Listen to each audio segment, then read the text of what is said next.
तो एक वीडियो में हमने चर्चा की कि कैसे कर्म को पुनर्जन्म से जोड़ना ज़रूरी नहीं है। तो यहाँ खुश रहना है तो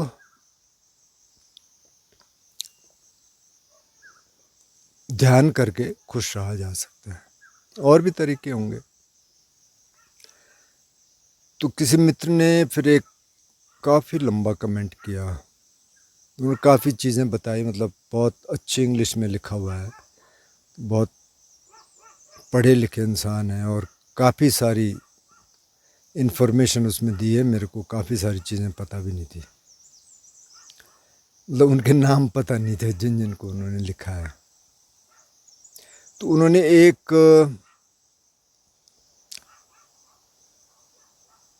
एक सवाल एक तरह से किया कि ध्यान तो ठीक है, उसका साइंटिफिक एविडेंस भी है, क्योंकि काफ़ी सारे साइंटिस्ट उस पर काम कर रहे हैं, उनको पता है लेटेस्ट क्या है।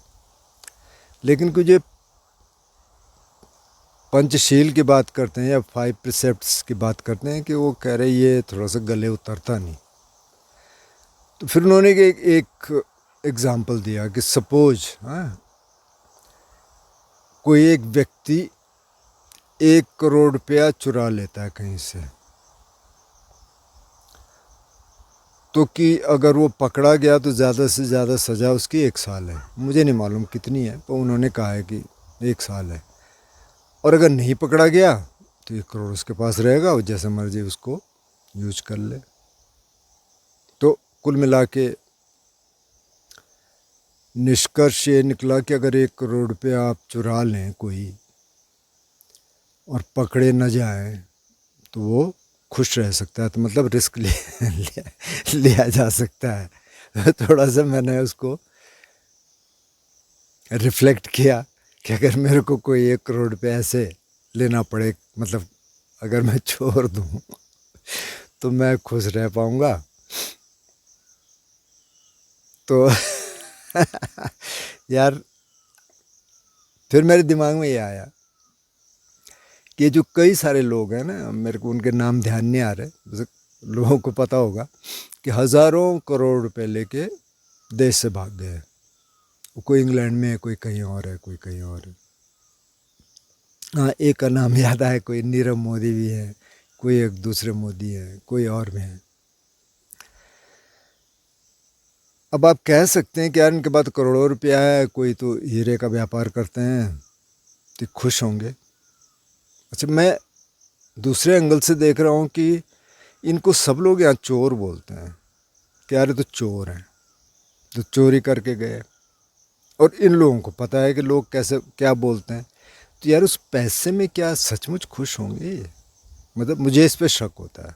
भले वो गए, अब क्यों गए, उनकी कोई मजबूरी थी या उन्होंने ये सोचा कि इसमें खुश रहेंगे।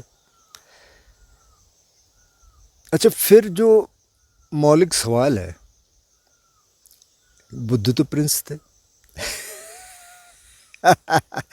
बुद्ध तो प्रिंस थे, महावीर प्रिंस थे, मीराबाई क्वीन थी, गोपी चंद और भरतृहरि की आपने कहानियाँ सुनी होंगी। ये दोनों राजा थे।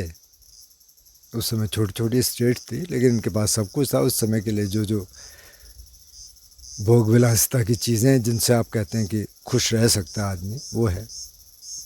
अच्छा, फिर मैं वो देख रहा था, जो सबसे खुश इंसान है दुनिया का, वो कौन है? मतलब साइंटिस्ट के हिसाब से। अब खुशी आप कह सकते हैं कि यार नापने का जो तरीका है, क्या ये सही है, या सब इस तरीके से खुश रह पाएंगे, वो एक अलग चीज़ है। पर जहाँ तक हम साइंटिफिक एविडेंस की या साइंटिफिकली प्रूवन चीज़ की बात कर रहे हैं, तो मैथ्यू रिकार्ड, जो एक बुद्धिस्ट मंक है, फ्रांस में पैदा हुए, और ये साइंटिस्ट थे, शायद प्रोफेसर थे किसी यूनिवर्सिटी में, फिर उन्होंने छोड़ के बुद्धिस्ट मंक बन गए। वज्रयाना ट्रेडिशन के, दलाई लामा जी के साथ भी काफ़ी रहे ये। अभी भी शायद नेपाल में रहते हैं, और सबसे हैप्पी, सबसे खुश इंसान है दुनिया के। अब इनके कुछ पैमाने हैं साइंटिस्ट के कि अब गामा वेव्स कितनी बनती हैं ब्रेन में, हैप्पी केमिकल्स कितने बनते हैं, स्ट्रेस लेवल क्या है, उसके हिसाब से वो तय करते हैं, और उनके भी तय के होंगे, इसीलिए इनको कहा कि सबसे हैप्पी इंसान है। तो अब ये साइंटिस्ट है, अभी छोड़ के ये मंक का जीवन जी रहे हैं। और ऐसे तो बहुत सारे एग्जाम्पल हैं। मतलब वैसे भी मैं कई लोगों से मिला, कई वेल्दी लोगों से। कई में एक बार मैं फ्रांस में किसी कैंप साइड में था, तो वहाँ मैंने देखा कुछ लोग हैं, फिर बातचीत हुई, तो काफ़ी, कोई प्रोफेसर है, कोई कुछ और है, कुछ काफ़ी और वेल्दी लोग हैं, क्या टेंट लगा के हमारे पास भी टेंट था। तो अच्छा कि यार जो मज़ा इसमें आता है ना, वो मज़ा 5 स्टार में नहीं आता। टेंट लगा के उधर बीच पे जाएंगे, थोड़ा घूमेंगे, नेचर में जाएंगे। तो फिर भी ये नहीं है कि मैं आपको कन्विंस करने की कोशिश कर रहा हूँ। अच्छा, मैं कुछ कहानियाँ आपको सुना देता हूँ। एक कहानी है कि कुछ ट्रैकर गए नंदा देवी सेंचुरी है, मतलब वो उस समय जा सकते थे, अभी पता नहीं प्रोहिबिटेड है या जा सकते हैं, मुझे नहीं मालूम। यही है गढ़वाल में। तो वो लोग गए उधर, 4-5 लोग, और जो खाने का सामान ले गए वो थोड़ा कम पड़ गया। मतलब आते आते उनको मेरा ख्याल 1 दिन से भी ज़्यादा भूखा रहना पड़ा। चल भी रहे हैं, भूखे भी हैं, जंगल में भी ऐसा कुछ खाने को होगा नहीं, हर सीज़न में नहीं मिलता, कभी कभार कुछ फल वल मिल जाते हैं, पर उस एल्टीट्यूड पे शायद ज़्यादा कुछ है नहीं। तो अब ये लाता गांव में, लाता गांव है वहाँ पे, हाई एल्टीट्यूड का गांव है ये भी। और किसी घर में गए, शायद उनको थोड़ा बहुत जानते भी होंगे क्योंकि उसी गांव से वो गए भी थे। बोले कि अब खाने को दो हमको, तो हम तो बिल्कुल बहुत भूखे हैं। तो उन्होंने कहा यार इस समय तो अब ये कुछ स्पिनच सूप तो हम बना सकते हैं, उसके लिए क्या बनाए, कि नहीं नहीं बस जल्दी करो जो भी करना है। तो हमारे यहाँ एक झंगोरा होता है यहाँ, अनाज, आजकल तो बहुत महंगा हो गया, मिलेट है बहुत फैशनेबल है, लेकिन उस समय उसको भैंस को देते थे, गाय भैंसों को पका के। और उसको अब जब गाय या भैंस के लिए पकाते हैं तो उसको थोड़ा सा मतलब वेट होता है, वो थोड़ा गीला रहता है, ताकि भैंस को खाने में उसको सुविधा रहे। तो उन्होंने कहा यार ये पका भी, ये तो नहीं बोला कि ये भैंस के लिए, पर उन्होंने कहा अब जल्दी में क्या दें इनको। तो वो दिया और फटाफट कुछ स्पिनच सूप बनाया, कुछ पत्ते उत्ते ला के, फटाफट बन जाता है। वो खाया। तो अब वो प्रोफेसर थे कोई HNB में, गढ़वाल यूनिवर्सिटी में।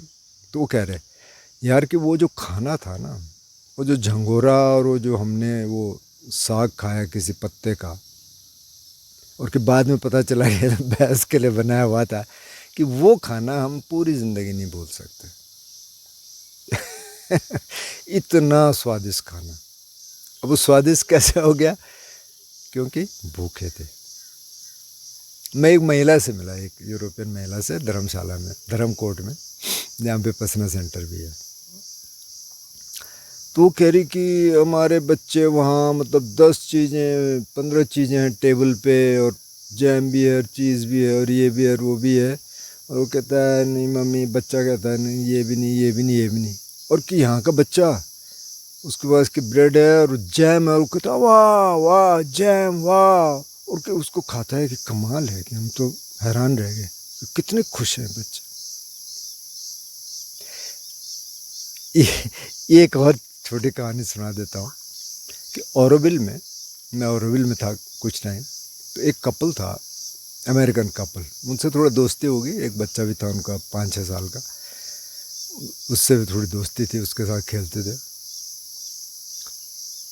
तो अब ये महिला को पौंडीचेरी के, ऑरोविल के आसपास के सारे रेस्टोरेंट पता थे, क्योंकि सब जगह वो जा चुके थे खाना खाने। और फिर वो बताती थी अरे एक नया रेस्टोरेंट खुला है इधर ऑरोविल में, या एक नया रेस्टोरेंट खुला है पौंडी में। हमने कहा खाना कैसा है?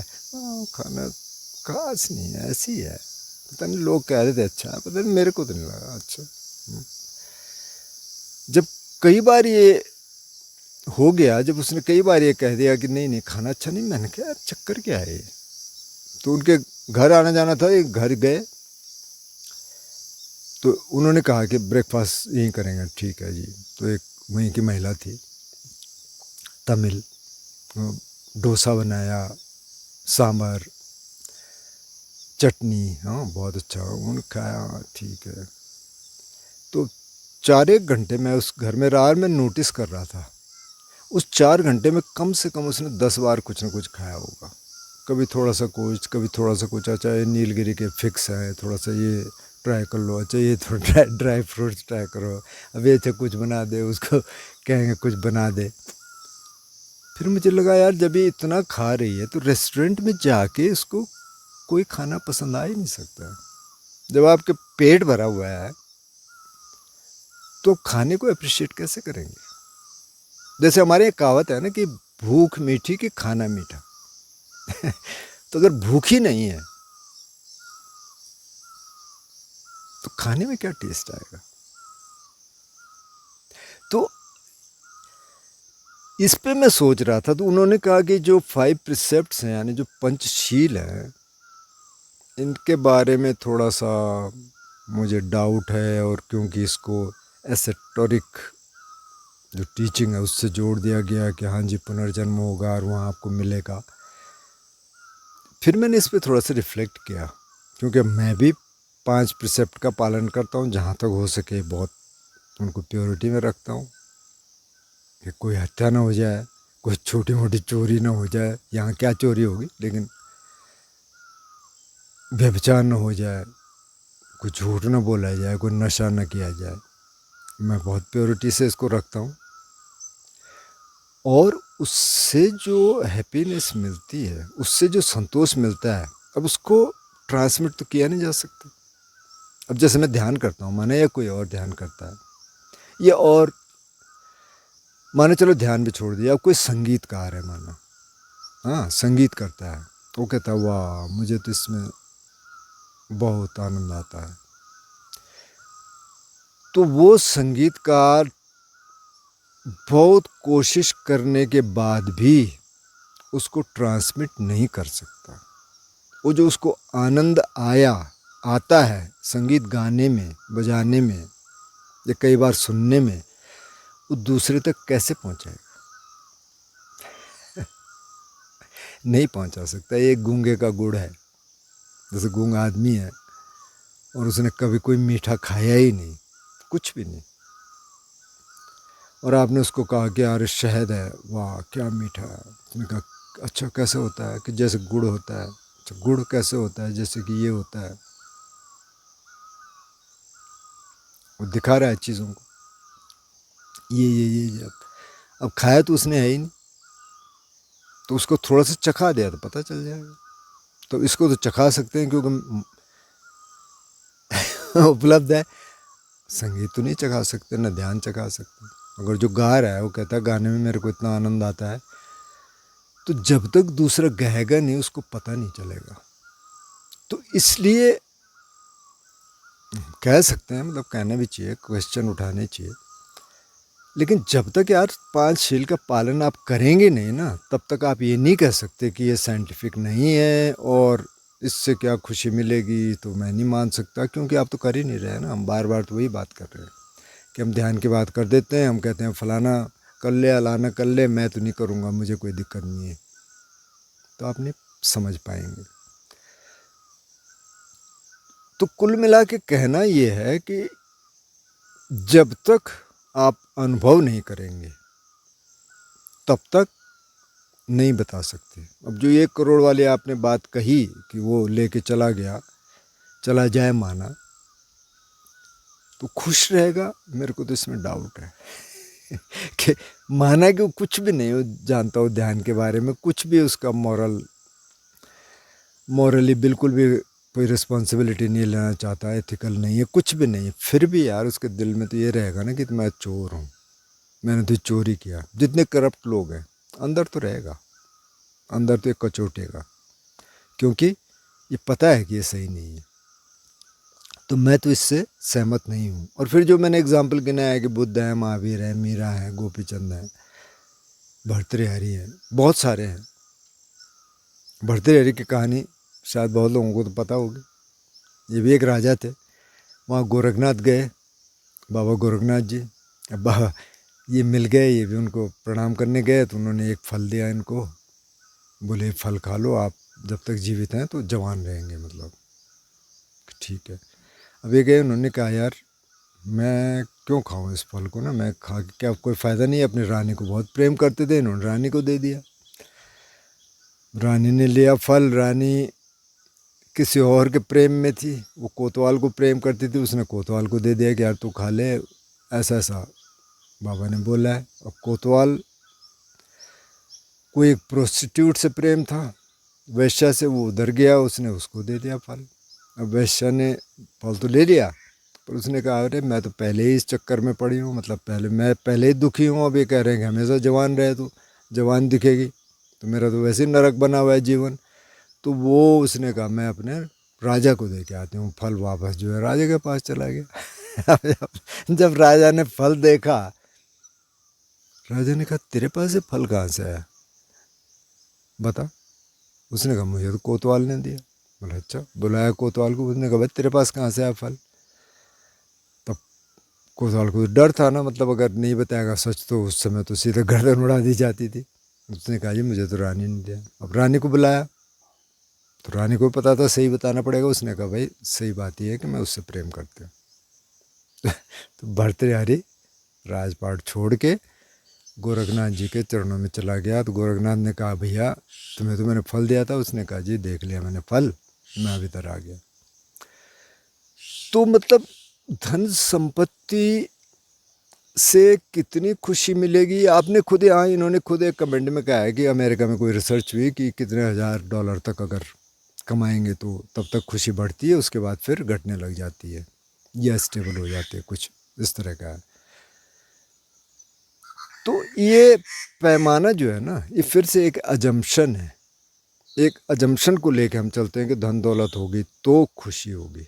अब हम बार बार कह रहे हैं कि भाई रोटी कपड़ा मकान ठीक ठाक, जितना आपको चाहिए वो चाहिए, उसके बाद आप क्या कर रहे हैं अपनी ज़िंदगी के साथ, वो ज़्यादा ज़रूरी है, क्योंकि वो हमेशा आपको खुशी नहीं देगा। ये तो ज़िंदा रहने की ज़रूरी है, बस उतना ही चाहिए।